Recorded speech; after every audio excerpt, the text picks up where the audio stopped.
Hello guys, magandang umaga po. Pag umaga, maglilinis ako.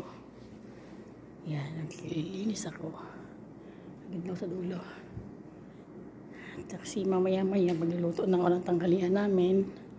Habang nagluluto, magkano ko ng baklawa.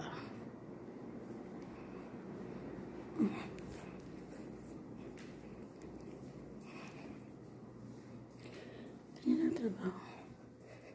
Nagbagyam na kasi ako.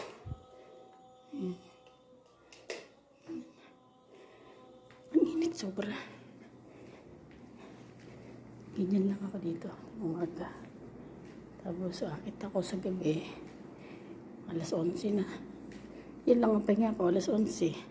Tulog. Tapos gigising na naman. Yun. Trabaho na naman. Ganyan lagi araw-araw.